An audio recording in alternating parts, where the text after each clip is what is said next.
Good afternoon, everybody. Today is November 17th, and we just actually finished our photo shoot.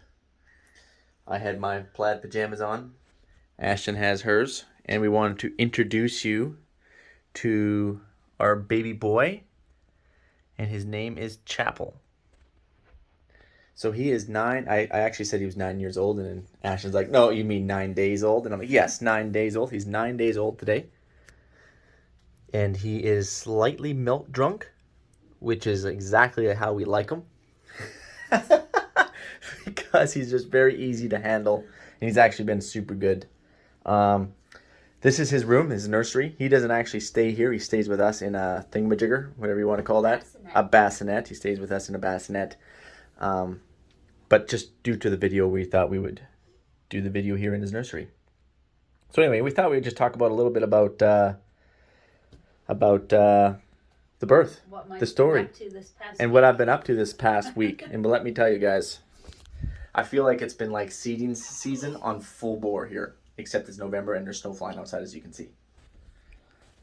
So I guess if we want to start from scratch, I think it was November 7th and November 8th. 7th. Ashton always wanted to have an early baby, like maybe 1 or 2 weeks early, because we were kind of looking 2 weeks. We're kind of looking for like that 6.5 pound baby, nothing too big, Ashton's first baby. For 2 weeks early. Exactly. And you get rid of Exactly. discomfort. Yeah, so, that's kind of what we were hoping for. That didn't happen. Her due date was actually November 2nd.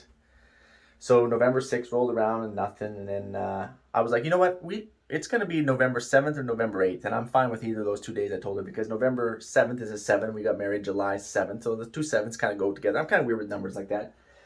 And then I'm like, well, if not the 7th, I'm okay with the 8th of November as well, because, 8th of November, my birthday is October 8th, so exactly 1 month past mine.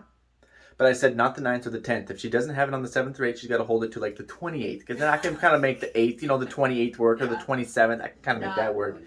Ashton was not on board with that. But, so she was out shopping. And you were cramping a bit on the day of the 8th, right? The 7th. The 7th. Yeah. And then I told her, well, we're going to have this baby. We're going to have this baby. And she's like, yeah, that's what you've been saying. Of course, from those days before. She's had those days before, so whatever. And so getting Christmas lights to do the tree. Yeah, she was out shopping for some Christmas lights, and then the cramps started to get a little bit more serious. And okay, well, better go home. Better go home and have some supper or something. Give it time to pass like all the other ones did. That was not the case. Things progressed, and Ashton, we actually did the midwife route, which you guys are awesome. To our midwives, if they're watching this video, I don't know if they are, but you guys are awesome. We thank you so much. Highly recommend it. They were just so very personable, and lots of meetings prior. And this is what you can expect, and this is what you're going to continue to expect, and this is what's probably going to happen, and then this is probably going to happen, and of course, then you can call them at any time, and then of course they're coming here afterwards every 2 days or something. And so, anyways, they're just super awesome, and Mike's been learning a lot, and this isn't seeding, you guys. Let me tell you, this is not farming. This is totally a different game. But anyways, going back to it. Came home to make supper? Yeah, came home to make supper. No. The contractions, I guess, started. And I decided to go do my hair. Yeah, because she's like, well, if we're going to, have a baby, I want to go do my hair. That's kind of what she's thinking, right? And don't worry, guys. I did mine too because I wanted to be prepared. No, you were frantically packing. Yeah, I'm kind of a last minute guy. Everyone knows that Mike's a bit of a procrastinator. So it's like, oh, I think we're probably going to be having a baby tonight. We should probably pack something to go to the hospital in. And we should probably, Mike's like, Ashton. Double checking everything I pack. I know, I'm double checking everything Ashton packs. And also I'm like, Ashton, we need to solidify. We need to solidify a name.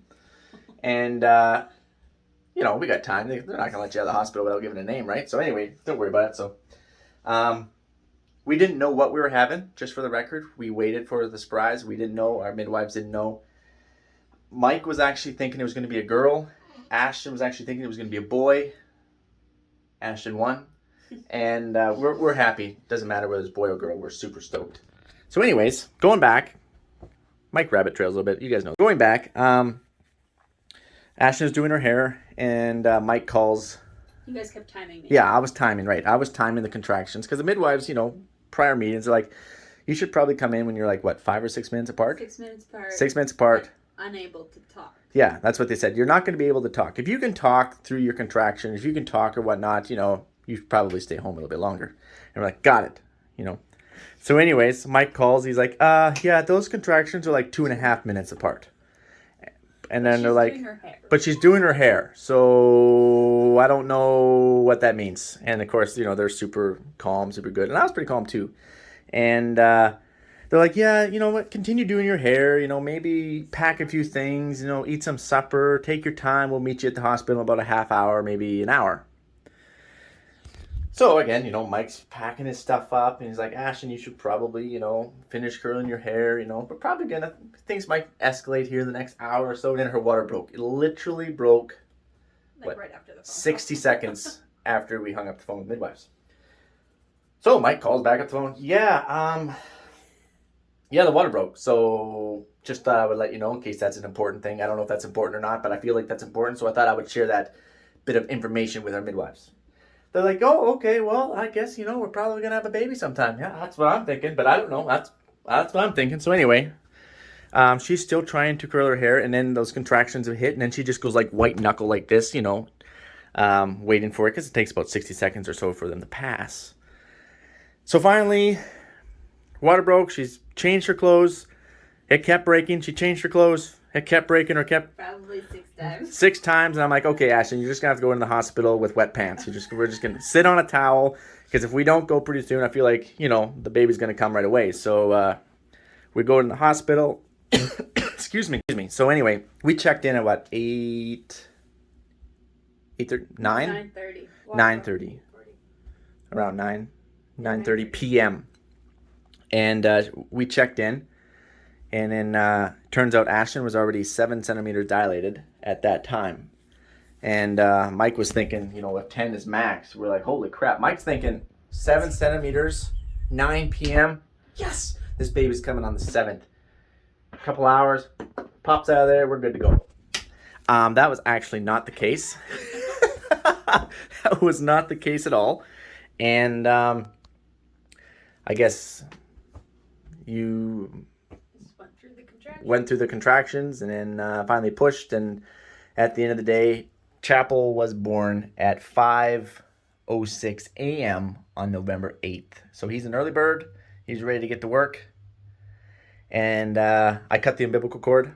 He was 8 pounds, 10 ounces. 8 pounds, 10 ounces. A long ways off from Ashton's 6.5 hopes. Yeah.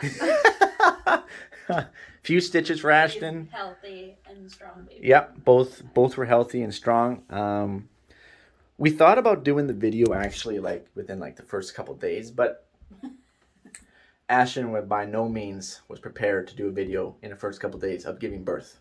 And you know what? After being there, I don't blame her. I don't think Mike was prepared mentally to do a video after that. I don't know who was. Ashton definitely went through 100 times more pain, but Mike was mentally traumatized somehow. And his legs were sore. And my legs.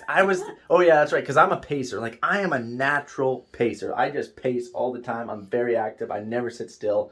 And of course, you could just imagine having a baby. Mike's just doing circles in the delivery room. And for the first time ever, after 48 hours of no sleep and 20, yeah. Yeah, because the whole day, we were there the whole day prior, and so anyway, and then they kept us there for another 24 hours. And so 48 hours, we're not sleeping here. And my feet were so sore for the first time ever. I wanted to say, can you guys please look at my feet? But I knew that Ashton was going to take priority and probably throw something at me, so I didn't. But no, it was awesome. It was awesome. We have a beautiful baby boy. We wanted to introduce the whole, him to all you guys. He's kind of wrapped up. He doesn't necessarily like to be swaddled. He is kind of like his dad, and he's claustrophobic a little bit. He likes to be able to move his arms around. And we definitely know that he's going to be right-handed because he always tries to get his right hand out, and he just leaves his right hand out. Well, at least that's I'm guessing he's going to be right-handed, but yeah. All went well. 9 days. It's been an exhausting first week. Yep. Oh, yeah. He's pretty consistent at 2 hours. 2 hours. Every 2 to 3 hours, he's looking to feed. And we try and do teamwork. You know, sometimes, you know, Ashton will feed. Mike will try and do a little bit of burping and try and get him back to sleep. And then 2 hours later, feed, you know, the full cycle again like that. But last night, this is day 9, last night, because we had some photos, right? We're all in plaid. Chapel was in his plaid as well. And I was like, I don't know how this is going to go, because if he doesn't sleep tonight, and believe me, like, was it 11 p.m.? His traditional non-sleep time is between, yeah, but his traditional non-sleep time is like 11 p.m. to 2. Never sleeps. Like, I mean, he is all, like, eyes all over the place, just screaming. He's wide awake. And that kind of, that's how it was when he was in the womb too, because every time we would want to go to bed, that's when he woke up and started kicking Ashton. So we're trying to break him out of that curve. But anyway, last night, he slept 2 to 3 hours, woke up. We thought he was going to feed. Nope, wasn't interested. Changed his diaper. Went back to bed. All of a sudden, like, was it from 10 p.m. till 7:30? 7:30 a.m. rolled around. And we were like, holy crap, is he still alive? Like, he hasn't, you know what I mean? And no, he's fine. He's fine. So anyways, wanted to introduce, Ashton's doing awesome. A little tired, but we got this. Here, you want to hold the peeps? Yeah. You want to hold the peeps here? Yeah. Help pick them up. And wake him. We'll see if we can't wake them up just a little bit. No. He just had a photo shoot. Yes. He's tired. Yes, and he did awesome during that shoot. Ooh. I haven't bunked his head yet. He's got kind of bluish eyes. We don't know if they're going to go green. No, and you gotta point out the proud dad. Oh yeah. So at first, when he came out with dark hair, I was like, "He's not mine. He can't be mine," because I always had blonde hair. And so he came out with dark hair, and I was like, "Are you sure?" But his ears, yeah, he's got my ears. So I'm just gonna hold him like this. Just hold on one sec. So this ear is just curled down just a little bit right here. And over here, and his other ear is perfect. And his dad's ear curled down just a little bit right there. Other ear a little bit bigger. Perfect. So I guess we'll keep him. I guess he's your son. I guess we'll keep him. And so as cute as a button. He is as cute as a button. He just gets hugs and kisses all the time. So we're pretty excited to be parents. And we don't know how you guys do it who have twins. Triplets. Our hats are off to you. One, we're running around like crazy. I don't know how this one little guy can keep 3 people, because Cindy, which is Ashton's mom, she's here lending a hand. She's cooking some nice meals. I'm kind of in and out a little bit. But I don't know how, we're all talking about, I don't know how one little guy can keep 3 people busy. I can't imagine having a toddler and a little guy. I can't imagine having 2 or 3 toddlers and a little baby. Whew. So hats off to all you parents out there. Can you say hi? He's like, no. No, Dad, I'm sleeping. But he'll be talking in no time. He'll be talking to you guys in no time. So anyways, we are going to conclude. And, oh, by the way, Mike has changed some diapers, in case if you're wondering. Ashton's definitely still changed way more. The last diaper I changed here as of yesterday, it was his poop was more like cottage cheese. And somehow I was working on that. I had it contained to one area. Then somehow it got to his legs, and then it was on his feet, and then I got it on his belly, and then I don't know what happened after that, but I think it was a bit of a fail for his papa, but we managed to get them all cleaned up. So I'm definitely no expert as of yet. But we're going to get there. Okay. You guys have yourself a good one. And adios. Oh, side note. Did you know that after you have a baby, and after like 24 hours, all is well, they kick you out of the hospital, you are now basically in charge of a small human, and they're basically like, keep him alive. That's why they come and check on us every 2 days. That's exactly why they come and check on. They're like, is he still alive? Yeah, he is. Like, we have no idea what we're doing. We're like, Mike doesn't read manuals. You guys know that. We kind of. Yeah, they gave us books. They gave us books, and I was like, do you guys got a video or anything? Because I'm a visual learner. But anyway, it's been good. But he's still alive. He's doing good, and he's gaining weight, which is apparently is a good thing. Because did you know that they lose like 7% of their birth weight? Is it after the first couple days? It's the first day. He lost it right away. 7% of the birth weight in the first day or so. 24 hours. And then they give you what, 2 weeks to get it back? 2 weeks to get it back, but he's a champ. And he's already surpassed it. Surpasses birth weight in the first week, which is awesome. Hey, little man. He just fed, but thought we better get some good face shots here. Roll him over. Oh, boy. He's got the FHF little sprout. Hey, little guy. Hey, Chapel. He's like, come on, guys. I got a full belly. Put me back over and just give me some little taps. Give me some little taps. That's what he wants. He's like, if I'm going to spit up, it's going to be right now. I'll spit all over this FHF little sprout thing you put on me. Can you say hello? He's like, no. Okay. Little wave goodbye. Adios, amigos. Adios.